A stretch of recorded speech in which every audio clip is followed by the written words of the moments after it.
Hello everyone, video पर आप सभी का एक बार फिर से स्वागत है। तो हमने प्रीवियस जो वीडियो लेक्चर है उसके अंदर फिजियोलॉजी ऑफ सर्कुलेशन अपना चल रहा था, तो उसमें ब्लड के बारे में पढ़ रहे थे। तो ब्लड प्लाज्मा है जो उसके बारे में देख लिया था। ब्लड प्लाज्मा का कंपोजिशन कितना होता है 55%। और ब्लड कार्पसल्स जो इसको टू पार्ट्स के अंदर डिवाइड किया गया है। Firstly blood plasma 55 and second है ब्लड कार्पसल्स या सेल्स जो कि हैं 45%। पहली बात तो ये कि ब्लड प्लाज्मा का कंपोजिशन में सबसे पहले आपको बताऊंगी कि प्लाज्मा क्या होता है। ब्लड में मिनरल्स वगैरह, सेल्स, ब्लड क्लोटिंग फैक्टर्स सब कुछ पाया जाता है। यानी कि ये जो कंपोनेंट पाए जाते हैं इनमें से अगर ब्लड में से सेल्स को माइनस कर दिया जाए, यानी कि सेल्स को हटा दिया जाए, तो क्या होता है वो पार्ट प्लाज्मा। अब बन गया अपना प्लाज्मा। तो प्लाज्मा है, इसमें से ब्लड क्लोटिंग फैक्टर्स को भी हटा दिया जाए तो क्या बनता है सीरम। ये आगे आएगा प्लाज्मा सीरम के बारे में, तो इसलिए आपको बता रही हूँ कि सीरम क्या होता है। कि प्लाज्मा में से ब्लड क्लोटिंग फैक्टर्स हटा दिए जाएँ तो क्या होता है सीरम। तो ब्लड प्लाज्मा 55% होता है और ब्लड कार्पसल्स 45%। तो ये सेल्स या कार्पसल्स 3 टाइप्स की होती हैं, आरबीसी, डब्ल्यूबीसी एंड प्लेटलेट्स। यानी कि red blood corpuscles, white blood cells या कार्पसल्स और प्लेटलेट्स। तो ब्लड कार्पसल्स में पहली है आरबीसी यानी कि रेड ब्लड कार्पसल्स, या फिर erythrocytes, also known as erythrocytes. इन्हें इरिथ्रोसाइट्स भी बोला जाता है। और ये जो होती है मैच्योर आरबीसी प्रेजेंट होती है मैमल्स यानी कि स्तनियों में। और इसकी शेप एंड साइज़ की बात करेंगे तो आरबीसी के शेप और साइज़ के बारे में बात करेंगे तो ये होती हैं इमैच्योर जो आरबीसी होती हैं, अपरिपक्व पाई जाती है। उनमें क्या होता है कि ओव्यूल शेप की होती हैं और उभयोत्तल यानी कि उभय उत्तल होंगी, यानी कि दोनों साइड से उत्तल टाइप की होंगी, उत्तल प्रकार की, उभयोत्तल। और मैच्योर आरबीसी कैसी होंगी, राउंड शेप्ड यानी कि गोलाकार और उभयावतल यानी कि दोनों तरफ से अवतल होंगी, उभयावतल होंगी।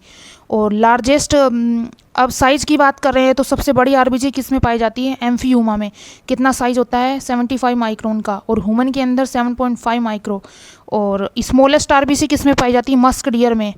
कितनी होती है 2.5 माइक्रोन की। और नंबर क्या होता है आरबीसी का, डिफरेंट एनिमल्स में डिफरेंट होती है। जैसे ह्यूमंस की बात करें तो एडल्ट मेल में कितनी होती है 50 से 55 लाख प्रति mm³, और फीमेल में होती है 45 लाख प्रति mm³। और बर्थ टाइम जो बेबी बर्थ करता है, मतलब जन्म लेते हैं जो बच्चे, उनके अंदर सबसे ज़्यादा होती है 68 लाख प्रति mm³। आपने देखा होगा कि वो अधिकतर जैसे छोटे बच्चे लाल दिखाई देते हैं, तो उनका कारण क्या है कि उनमें आरबीसी ज़्यादा होती है 68 लाख प्रति mm³। हाँ, तो आरबीसी की संख्या अगर नॉर्मल आरबीसी से कम है तो क्या हो जाता है, एनीमिया जिसको बोलते हैं। और अगर आरबीसी की संख्या अगर नॉर्मल से ज़्यादा हो तो क्या कहलाता है, ये पॉलीसाइथीमिया। अब लाइफ स्पान ऑफ आरबीसी यानी कि आरबीसी का जीवन काल कितने दिन का होता है, अलग अलग जो जीव होते हैं उनमें अलग अलग होता है। जैसे 120 दिन का ह्यूमन में होता है, 124 दिन का डॉग में, और 100 दिन का होता है फ्रॉग के अंदर। अब इनका जब जीवन काल नष्ट हो जाने की, जब ये डेड हो जाती हैं आरबीसी, तो ये किस में चली जाती हैं, सर्कुलेटरी सिस्टम के थ्रू लीवर में और स्प्लीन में चली जाती हैं, यानी कि जिसको बोलते हैं तिल्ली, उसमें चली जाती है। और स्प्लीन को इसलिए बोला जाता है आरबीसी का कब्रिस्तान। Formation of RBC, life span देख लिया। फॉर्मेशन ऑफ आरबीसी क्या कहलाता है, इरिथ्रोपोइसिस। इरिथ्रोपोइसिस क्यों बोल रहे हैं, क्योंकि इरिथ्रोसाइट्स के ऊपर नाम पड़ा है इसका, इरिथ्रोपोइसिस, और या फिर बोलेंगे हीमोपोइसिस। तो आरबीसी का फॉर्मेशन जो है अलग अलग ऑर्गेनिम्स में अलग अलग होता है। जैसे 1 से 2 मंथ का जो एम्ब्रियो है उसमें आरबीसी फॉर्म्ड होती है योक सेक में, और 2 से 5 मंथ के एम्ब्रियो में लीवर में, स्प्लीन एंड थाइमस ग्लैंड में, और एडल्ट में red bone marrow. Bone marrow में भी कौन सी होती है, रेड बोन मैरो में, ये याद रखना। अब डिग्रेडेशन, फॉर्मेशन ऑफ आरबीसी क्या कहलाता है, इरिथ्रोपोइसिस या हीमोपोइसिस। और डिग्रेडेशन ऑफ आरबीसी क्या कहलाता है, हीमोलाइसिस यानी कि विघटन इसका। अब स्ट्रक्चर ऑफ आरबीसी यानी कि आरबीसी की संरचना देखने जा रहे हैं।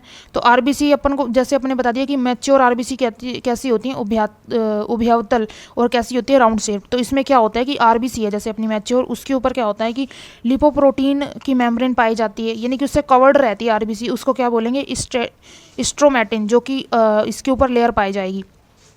अब आरबीसी जो है एक दूसरे के ऊपर सिक्कों के ढेरी के रूप में पाई जाती हैं, जिससे इस गुण को रोल्यूट बोला जाता है। जैसे कि ये देखो, ये जैसे आरबीसी पाई जा रही है, ये एक आरबीसी हो गई, ये दूसरी, ये तीसरी, तो ये एक दूसरे के ऊपर कैसे पाई जा रही है, सिक्कों के रूप में पाई जा रही है, जिसके इस गुण को रोल्यूट बोला जाता है।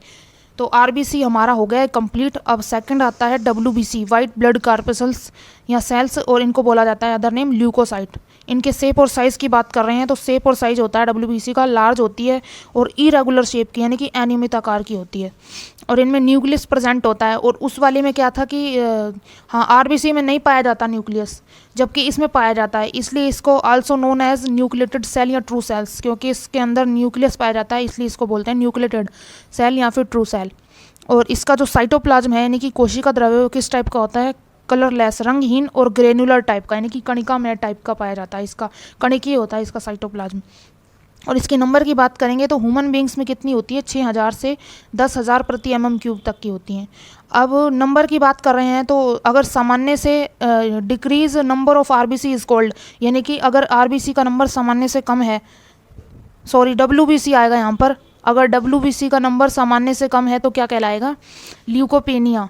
और ये स्टेज कब होती है, अगर ल्यूकोपेनिया हो जाता है यानी कि अगर सामान्य से कम हो जाए WBC तो क्या कहलाता है, स्टेज टाइफाइड फीवर में होता है ऐसा, या फिर ट्यूबरकुलोसिस में होता है यानी कि टीबी होती है जो हो जाती है उसमें, टीबी के रोगियों में होता है ऐसा, जिसको हम क्षय रोग भी बोलते हैं। अब अगर इंक्रीज हो गई WBC, अगर WBC इंक्रीज हो गई, बढ़ गई, तो इसको क्या बोलते हैं, ल्यूकोसाइटोसिस, यानी कि इसमें क्या हो जाता है ल्यूकेमिया जिसे कहते हैं, बोन मैरो कैंसर। इसमें क्या होता है कि अगर WBC ज़्यादा है तो ये स्टेज क्या कहलाएगी, ल्यूकोसाइटोसिस, क्योंकि ल्यूकोसाइट नाम है इसका तो स्टेज कहलाएगी ल्यूकोसाइटोसिस। तो ल्यूकेमिया हो जाता है, इसे बोलते हैं बोन मैरो कैंसर। इसमें क्या होता है, ल्यूकेमिया में इनकी संख्या है जो WBC की बढ़ी हुई दिखाई देती है। अब क्लासिफिकेशन की बात करेंगे यानी कि इसके टाइप की बात करेंगे WBC की, तो किस टाइप पर बांटे हैं, कोई बेस तो होगा WBC को बांटने का, तो on the basis of granular and agranular cytoplasm, यानी कि इसका साइटोप्लाज्म ग्रेनुलर है या एग्रेनुलर है यानी कि कणिका में है या अकणिका में है, उस टाइप पर कितने भागों में बांटा गया है, 2 टाइप, ग्रेनुलोसाइट्स एंड एग्रेनुलोसाइट्स। ग्रेनुलोसाइट्स हैं पहली इओसिनोफिल या acidophil, and second basophil, and third neutrophil या हेटेरोफिल भी बोलते हैं इनको। और ये एग्रेनुलोसाइट हैं लिम्फोसाइट और मोनोसाइट्स। इन सब के बारे में यानी कि ग्रेनुलोसाइट और एग्रेनुलोसाइट्स अपन अगले लेक्चर में चर्चा करेंगे। अगर आपको ये वीडियो पसंद आया हो तो लाइक शेयर एंड सब्सक्राइब करना ना भूलें। Okay, thank you.